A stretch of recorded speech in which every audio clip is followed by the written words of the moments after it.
rangka untuk mempercepat proses perizinan atau pelayanan publik kepada masyarakat.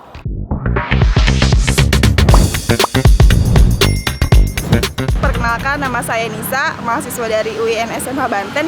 Izin bertanya dong, bagaimana sih caranya agar kita bisa melakukan penelitian atau magang di pemerintahan? Warga sedulur Banten, pernahkah Anda terpikir untuk menyusun penelitian atau melaksanakan program magang di instansi pemerintahan, khususnya di pemerintahan Provinsi Banten? Dalam video ini, kami akan menjelaskan tentang syarat dan ketentuan yang harus dipenuhi calon peneliti maupun calon peserta magang untuk dapat melakukan penelitian maupun melaksanakan program magang di instansi pemerintahan Provinsi Banten.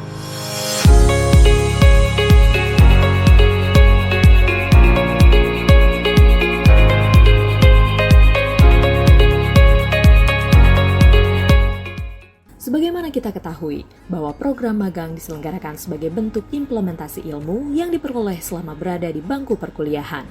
Tujuan dari kegiatan magang adalah untuk memperoleh gambaran nyata pelaksanaan di lapangan, dapat memberikan pengalaman kepada mahasiswa sesuai dengan kompetensi yang dimiliki serta memberikan kesempatan kepada mahasiswa untuk menganalisis kegiatan serta persoalan yang didapatkan saat berada di lapangan. Instansi pemerintah bisa jadi alternatif tempat magang selain di perusahaan swasta, startup maupun BUMN. Bahkan instansi pemerintah menjadi tempat magang yang cukup banyak diminati. Secara umum, tugas peserta magang di instansi pemerintah cukup sederhana.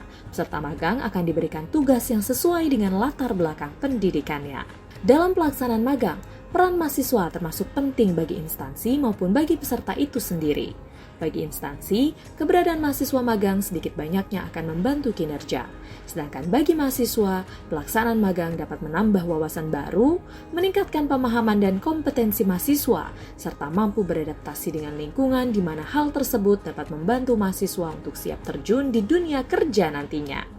Untuk mendapatkan kesempatan magang di instansi pemerintahan Provinsi Banten, calon peserta magang cukup mengirimkan CV dan surat pengantar dari universitas yang ditujukan kepada kepala instansi yang dituju. Selanjutnya, mari kita beralih membahas tentang bagaimana agar dapat melakukan penelitian di instansi pemerintahan Provinsi Banten. Menurut Cucu Suhara, Kepala Bidang Kewaspadaan Nasional Badan Kesbangpol Provinsi Banten, untuk tertib administrasi dan pengendalian penelitian dalam rangka kewaspadaan terhadap dampak negatif yang diperkirakan akan timbul dari proses penelitian, terdapat Permendagri yang menjadi dasar hukum terkait penerbitan surat keterangan penelitian, yakni Peraturan Dalam Negeri Nomor 3 Tahun 2018 tentang penerbitan surat keterangan penelitian. Ada peraturan Menteri Dalam Negeri nomor 3 tahun 2018 tentang penelitian, tentang penerbitan surat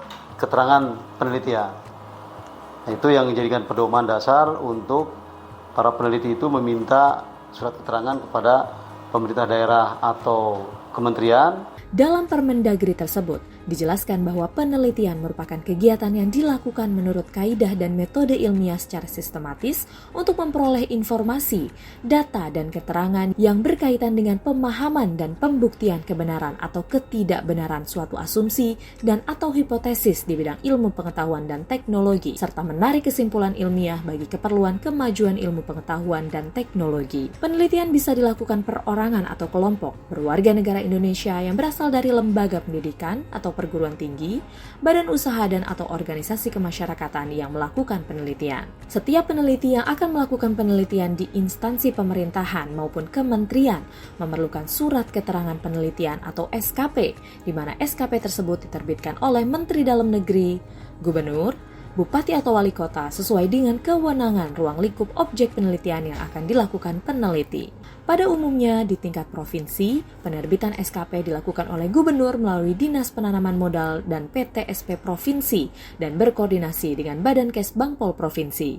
Namun di Provinsi Banten, untuk mempercepat proses pelayanan, maka pengajuan SKP akan langsung ditangani oleh Badan Kesbangpol Provinsi Banten. Seperti di Banten ini mungkin langsung ditangani oleh Kesbangpol karena dalam rangka untuk mempercepat proses perizinan atau pelayanan publik kepada masyarakat. Berikut ini yang harus disiapkan oleh calon peneliti agar mendapatkan surat keterangan penelitian untuk dapat melakukan penelitian di instansi pemerintahan Provinsi Banten, yakni pertama, kartu identitas dalam hal ini yaitu KTP. 2. Surat pengantar dari universitas atau lembaga asal peneliti yang ditujukan kepada Kepala Badan Kesatuan Bangsa dan Politik atau Kesbangpol Provinsi Banten. 3. Proposal penelitian bab 1. 4. Untuk universitas atau lembaga atau instansi yang berasal dari luar Provinsi Banten, maka harus melampirkan surat pengantar dari Badan Kesbangpol setempat. 5. Untuk lembaga yang berasal dari luar Provinsi Banten, maka harus melampirkan surat pengantar dari Kementerian Dalam Negeri. 6. Untuk universitas atau lembaga atau instansi yang berasal dari luar negeri, maka harus melampirkan surat pengantar dari Kementerian Dalam Negeri. Berkas dapat disampaikan ke Badan Kesbangpol Provinsi Banten di KP3B, Jalan Syekh Nawawi Al-Bantani. Cucu Suhara berharap para peneliti yang sudah mendapatkan SKP dapat juga memenuhi kewajibannya untuk melaporkan hasil dari penelitian yang telah dilakukan. Sebagaimana tujuan dari diterbitkannya SKP adalah untuk tertib administrasi dan untuk mengendalikan pelaksanaan penelitian tersebut. Jadi harapan kami, tolonglah kepada masyarakat yang sudah memiliki surat keterangan penelitian itu kooperatif menyampaikan hasil laporannya kalau selesai kepada kami, sehingga kami juga bisa bukan membantu, jadi kami punya data hasil penelitian, manakala data itu betul-betul bagus, bisa ditindaklanjuti dengan kebijakan lain untuk pemerintah daerah.